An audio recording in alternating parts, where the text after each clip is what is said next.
Growth is uncomfortable. You have to embrace the discomfort if you want to expand. Let me start from the beginning.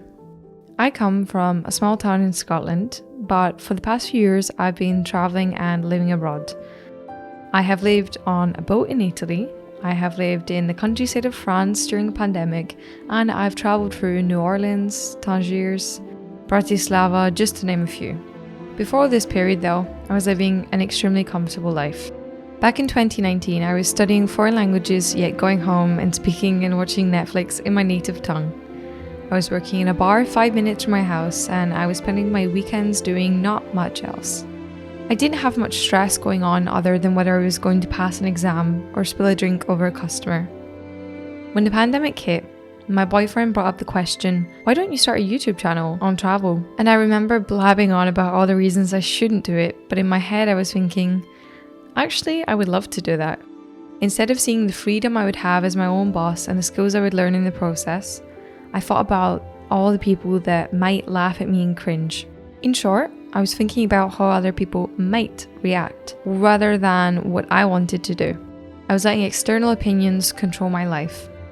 Little did I realize that no one cared what I did, or at least to my knowledge, and that behind that door of uncertainty was my dream, earning money traveling in order to keep traveling. I had to go through an uncomfortable few months of the course, learning the trade and uploading embarrassing videos until I found my groove. But this isn't that unsimilar to starting any new job and making mistakes. Of course, in the grand scheme of things, starting a channel online is not actually a risk out with social embarrassment. What is a risk though is living and traveling abroad and stepping truly out of your comfort zone. When traveling, you learn to embrace the discomfort you feel inside. Walking alone at night as a young woman in a city you don't know may bring out your fight or flight system, but it also opens you up to seeing the stars, to witnessing something new. You learn more crucial skills like following your gut in terms of safety, communication, and navigating German train systems.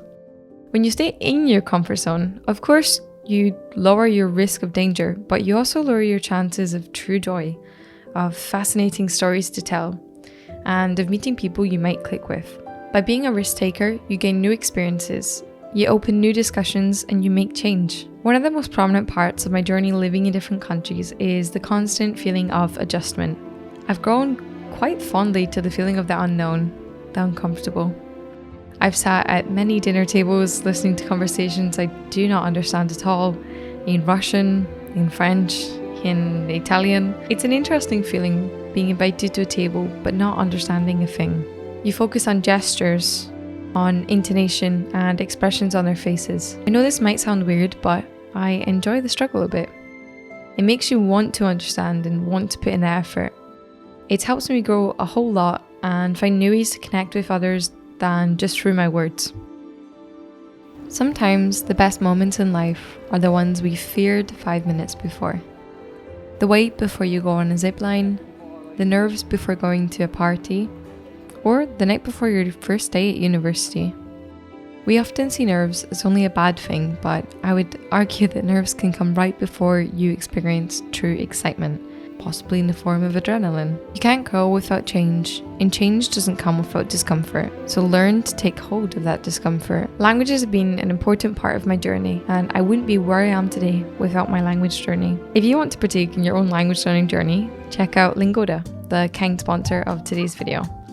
Lingoda is an online learning school that runs 24/7 with native teachers and the goal to get you confident in your target language as soon as possible. There's no shortcut learning a language other than putting in the work and holding yourself accountable, which is why I love the Lingoda Language Sprint Challenge. By committing to daily classes, you're advancing at a way quicker pace, and as each class has a maximum of 5 students, it feels really personal. I actually tried out the language sprint earlier this year with German, and it was so much fun, and the jump in my language skills was crazy. They have lots of specific classes to help you learn the vocabulary relevant to you. For example, this summer I went interrailing in Zurich, so it was great to have a class on navigating train stations in German. Here's how the sprint works. You choose your language, choose your sprint option, and claim the prize if you attend all of your classes. They make it easy for you to reach your goal with classes 24/7, so if you have a break during the day or time early in the morning, there will be a class waiting for you. So if you're looking to get started or improve in your target language, then Lingoda Language Sprint is just what you need to stay motivated and committed to your goal. You can click my link below and use my code LucyJuly for €20 or $25 off your sprint registration. How do you get out of your comfort zone and grow?